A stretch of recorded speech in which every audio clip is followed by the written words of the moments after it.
Hi, everyone, and welcome to the Guardians of Hope podcast, where we bring together parents, nonprofits, legal, and medical experts dedicated to positively impacting children's lives. Before we begin, this content should not be used as legal or medical advice. The purpose of this podcast is to inform and unite. So please seek advice from your attorney or doctor to address your specific needs. The thoughts and opinions of my guests are not necessarily my own. This is a platform for sharing.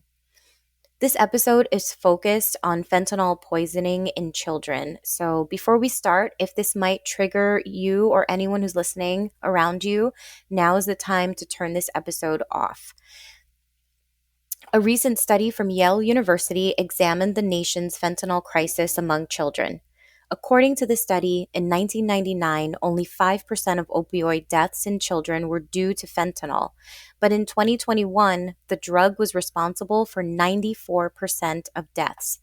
Pediatric deaths from fentanyl rose substantially in 2013. Around the same time, fentanyl deaths also trended upward for adults. Since 2013, pediatric deaths from fentanyl have risen 3,000%. The only thing worse about these stats is that these deaths are preventable. Joining me to discuss this is Brian Townsend, former DEA agent. Brian is the founder and principal of Illicit Training, which provides speaking, training, and consulting services to both businesses and law enforcement entities around the world. Brian, thank you so much for joining me. Yeah, hi, Cynthia. I'm happy to be here and look forward to this. Excellent. So you spent 23 years with the DEA. Can you tell me a little bit about your work at the agency and how you're currently using that knowledge to raise awareness about fentanyl poisoning? Yeah, I served 28 years in law enforcement, 23 with the DEA, the Drug Enforcement Administration. 24 of my 28 years were in some type of enforcement capacity, so I know a lot about drug trafficking and how to work those investigations. I worked 10 years in Arkansas, about 7 in South Texas, 4 in Quantico, Virginia, at our training academy. And then the last 2 years, I was in Springfield, Missouri, as the resident agent in charge, which means I oversaw all DEA operations in 25 counties in Southwest Missouri. So in 2022, I retired from the DEA and I opened my own business, Illicit Training. And I also work for the Midwest Organized Crime Information Center as a law enforcement training coordinator. And we serve law enforcement in 9 states. So although I'm not wearing a badge, I still happily work with law enforcement every day. And I've started to build different curriculum, based on my experience, 28 years, most of that time with DEA. And I developed a program for fentanyl. It's a 4-hour program. It's very comprehensive. And it's really like anything else offered. It was originally designed for law enforcement and other first responders, but it really expanded pretty quickly to a lot of other audiences: school teachers, administrators, medical professionals, health advocates, treatment recovery folks. Most of my presentations are now open to the public, and those are my typical audiences. So, the past 15 months, I've been to 11 different states, and I've given this presentation over 40 times, and it's been well received. And I think people are just eager for this information. It's very important, and I'm happy to spread the awareness. Thanks, Brian. So I wanted to ask, why fentanyl? Why is it so widespread? Well, quite simply, really, illicit fentanyl is just very addictive. I mean, that's as simple as answer I can give you. It's extremely addictive drug, and it creates customers for drug traffickers, and the cartels are making record profits from this. They took advantage of our legal opioid crisis back in the 2012, 2013 time period to push heroin, and then they put fentanyl in the heroin supply, and it's just taken off. I mean, I call fentanyl a game changer. Uh, you know, 24 of my 28 years in law enforcement were in some type of enforcement capacity, and never saw a drug more impactful. It's 50 times more powerful than heroin.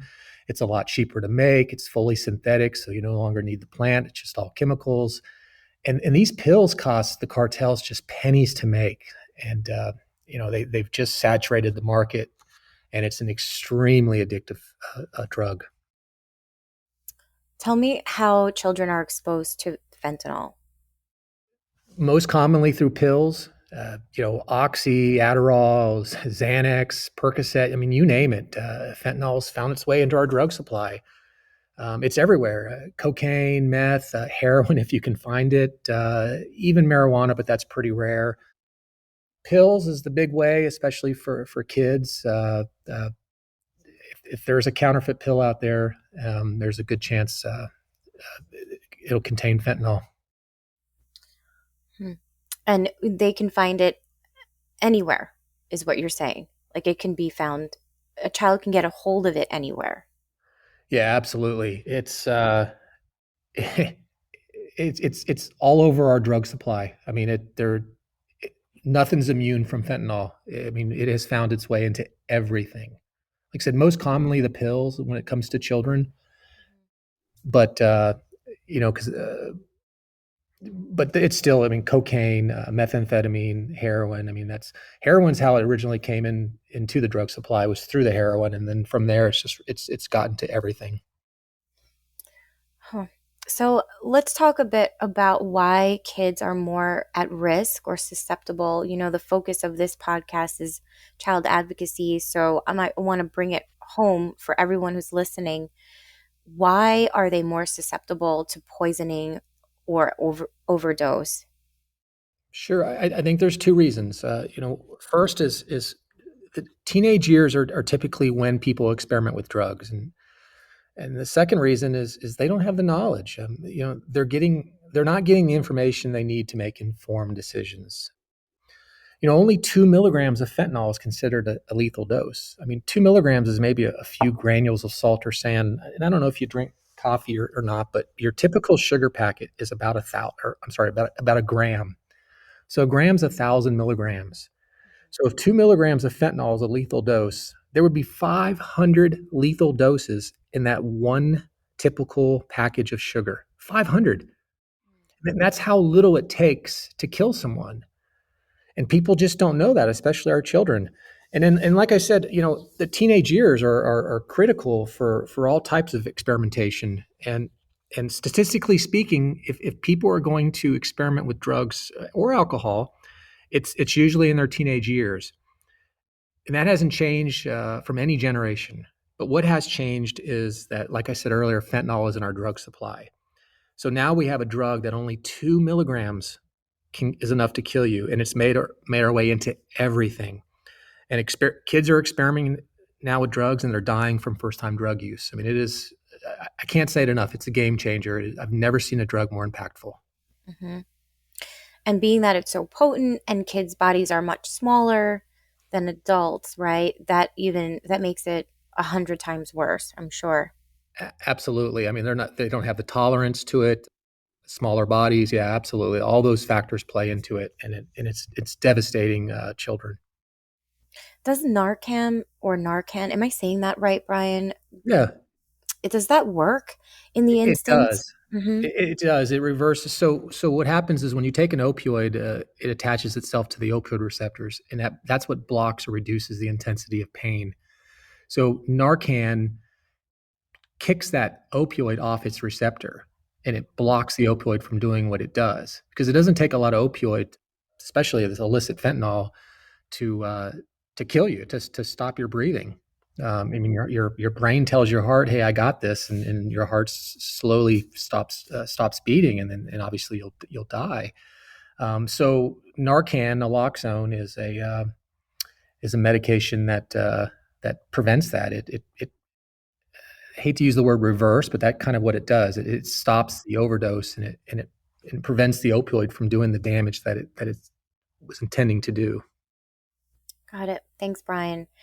And my last question is focused on schools and parents. How can we work together to address this problem and make it more preventable?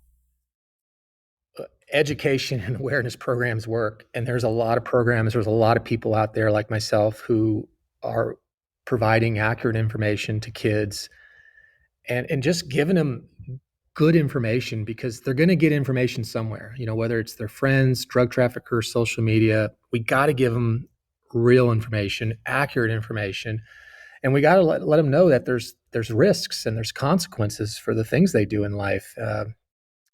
And the other thing, parents can reinforce this, these messages. Engage with your children. Have open discussions about drugs. You don't need to be a DA agent to talk to kids. Be involved in their lives. Know who their friends are. Know who their influences are. Know if they're on social media. Know what kind of apps they're using. Just be engaged. Reinforce that positive message that, hey, only 2 milligrams of fentanyl is enough to kill you. Did you know that? And let's have that discussion. Be someone they can have hard conversations with. This is great advice. And what about the little ones? When you and I first chatted about this topic, I told you I have a young son. He's 10, but a couple years ago, I had to have a real conversation with him about this because it was coming into schools looking like candy, Yeah. right? So, Yeah. how do we talk to little ones about this? I think it's the same conversation, but it's just a little bit more age appropriate. So, the words, our vocabulary is going to be, you know, to a level that they're going to understand. But at the end of the day, I mean, it's the same conversation. I mean, we're talking about how deadly this drug is. I mean, the example I gave you with the sugar packet. I mean, I think a young child, even though he or she may not drink coffee, they can. That's something they can visualize. Here's a packet of sugar, and this one little package is enough to kill 500 people. Just making it, again, having the conversation more age appropriate with vocabulary and words that they can understand, and allowing them to ask you questions and establishing that relationship where as they grow older and as they experience more of this of these negative influences in their life, that they know who they can go to get real accurate information. Absolutely. Brian, thank you so much for your time and, sharing your experience and knowledge around this topic. If anyone wants to learn more about Brian's mission to raise awareness and foster a deeper understanding of the opioid epidemic and illicit fentanyl crisis, visit his website, only2mg.com. Brian, thank you. Thank you very much. It's my pleasure. Appreciate it.